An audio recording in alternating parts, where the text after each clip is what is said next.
जीवन की door. Ramesh class 8 का स्टूडेंट था। वह जब क्लास में होता तब बाहर खेलने के बारे में सोचता और जब खेलने का मौका मिलता तो वह कहीं घूमने के बारे में सोचता। इस प्रकार वह कभी भी प्रेजेंट मोमेंट को एंजॉय नहीं करता था, बल्कि कुछ न कुछ आगे का सोचा करता। उसके घरवाले और दोस्त भी उसके इस आदत से परेशान थे। एक बार रमेश अकेले ही पास के जंगलों में घूमने निकल गया। थोड़ी देर चलने के बाद उसे थकान हो गई और वह वहीं नरम घासों पर लेट गया। जल्द ही उसे नींद आ गई और वहाँ सो गया। सोने के कुछ देर बाद एक आवाज़ आई, रमेश रमेश। रमेश ने आंखें खोली तो सफ़ेद वस्त्रों में एक परी खड़ी थी। वह बहुत सुंदर थी और उसने अपने एक हाथ में जादुई छड़ी ले रखी थी और दूसरे हाथ में एक मैजिकल बॉल थी, जिसमें से एक सुनहरा धागा लटक रहा था। रमेश परी को देखकर खुशी से झूम उठा और कुछ देर परी से बातें करने के बाद बोला, आपके हाथ में जो छड़ी है उसे तो मैं जानता हूँ, पर आपने ये बॉल ली हुई है उससे ये सुनहरा धागा कैसे लटक रहा है?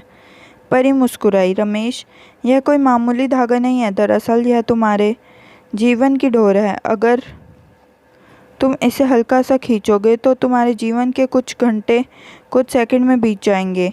यदि इसे थोड़ा तेजी से खींचोगे तो पूरा दिन कुछ मिनटों में बीत जाएगा और अगर तुम उसे पूरी ताकत से खींचोगे तो कई साल भी बीत जाएंगे।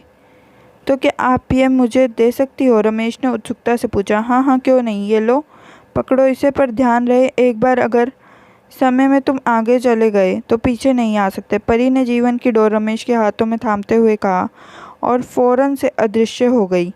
अगले दिन रमेश क्लास में बैठा खेलने के बारे में सोच रहा था, पर टीचर के रहते वो बाहर जाता तो भी कैसे। तभी उसे परी द्वारा दी गई सुनहरी धागों वाली बॉल का ख्याल आया। उसने धीरे से बॉल निकाली और डोर को जरा सा खींच दिया। कुछ ही सेकंड में वह मैदान में खेल रहा था। वाह, मजा आ गया।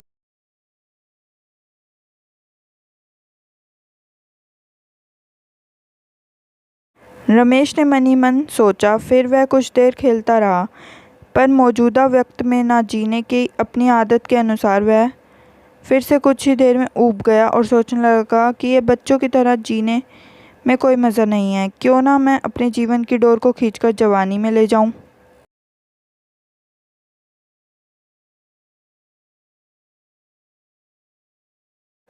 और झटपट उसने डोर कुछ तेजी से खींच दी। रमेश अब एक शादीशुदा आदमी बन चुका था और अपने दो दो प्यारे प्यारे बच्चों के साथ रह रहा था। उसकी प्यारी माँ, जो उसे जान से भी ज़्यादा चाहती थी, उसे अब बुढ़ी हो चुकी थी और पिता, जो उसे अपने कंधों पर बिठाकर घुमा करते थे, वृद्ध और बीमार हो चले थे।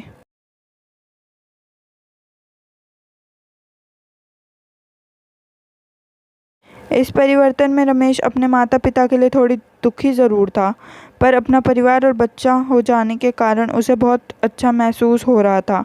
एक दो महीने सब ठीक ठाक चला, पर रमेश ने कभी अपने वर्तमान को आनंद के साथ जीना सीखा ही नहीं था। कुछ दिन बाद वह सोचने लगा,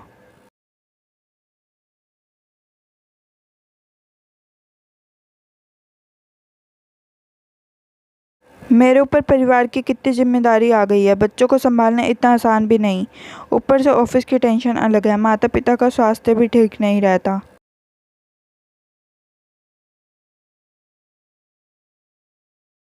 इससे अच्छा तो मैं रिटायर हो जाता हूँ और आराम से ज़िंदगी जीऊँगा। और यही सोचते सोचते उसने जीवन की डोर को पूरी ताकत से खींच दिया। कुछ ही दिनों में वह एक 80 साल का वृद्ध हो गया। अब सब कुछ बदल बदल चुका था। उसके सारे बाल सफ़ेद हो चुके थे, झुर्रियाँ लटक रही थी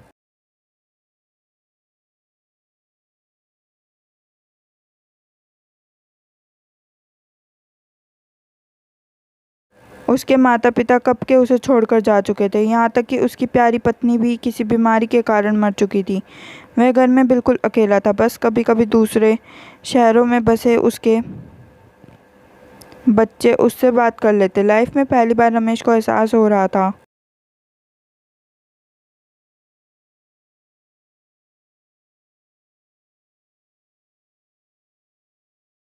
कि उसने कभी अपनी ज़िंदगी को एंजॉय नहीं किया। उसने ना स्कूल डेज़ में मस्ती की, ना कभी कॉलेज का मुंह देखा।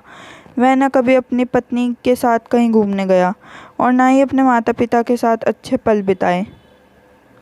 यहाँ तक कि वो अपने प्यारे बच्चों का बचपन भी ठीक से नहीं देख पाया। आज रमेश बहुत दुखी था।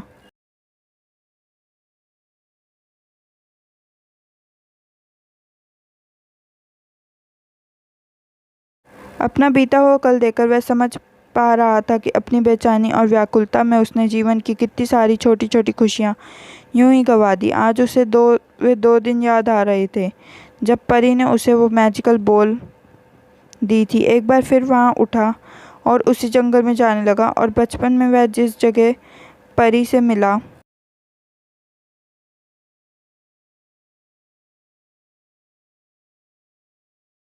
वहीं मायूस बैठ अपने आंसू बहाने लगा। तभी किसी की आवाज़ आई, रमेश रमेश। रमेश ने पलट कर देखा तो एक बार फिर वही परी उसके सामने खड़ी थी। परी ने पूछा, क्या तुमने मेरा स्पेशल गिफ्ट एंजॉय किया? पहले तो वो मुझे बहुत अच्छा लगा, पर अब मुझे उसे गिफ्ट से नफरत है, रमेश क्रोध में बोला।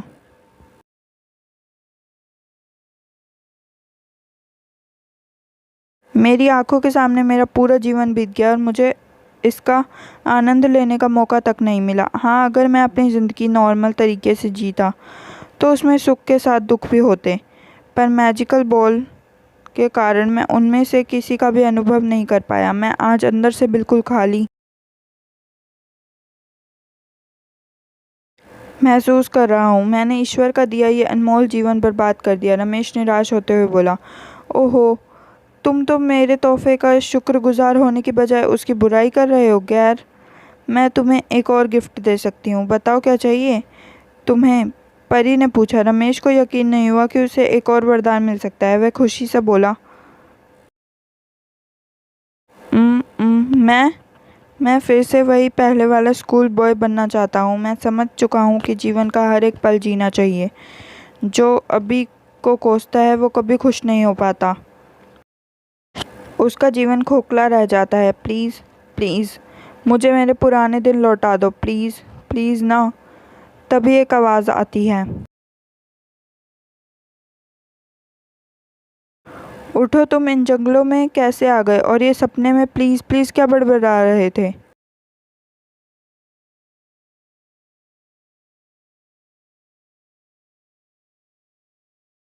रमेश आंखें खोलता है। अपनी माँ की आंखों को सामने देखकर वह कसकर उन्हें लिपट जाता है और फूट फूट कर रोने लग जाता है। वह मन ही मन में परी का शुक्रिया अदा करता है और कसम खाता है कि अब वो जीवन के अनमोल पलों को पूरी तरह जिएगा और डे ड्रीमिंग और कल के बारे में सोचकर अपने आज को बर्बाद नहीं करेगा। दोस्तों, क्या आप खुद को रमेश से रिलेट कर पा रहे हैं? कई बार ऐसा होता है कि हम आज की खूबसूरती को सिर्फ इसलिए नहीं देख पाते क्योंकि हम एक सुंदर कल के बारे में सोचने में खोए रहते हैं, या कई बार हम जो नहीं घटा उसके घटने की चिंता में अपनी आज को चिंता कर जला देते हैं, बर्बाद कर देते हैं। हमें ऐसा नहीं करना चाहिए।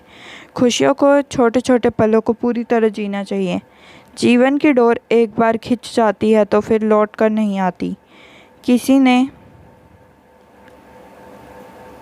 सही कहा है, बीता हुआ कल कभी नहीं आएगा और आने वाला पल शायद कभी ना आए। इसलिए आज ही अपनी ज़िंदगी जी लो, आज ही खुशियाँ मना लो।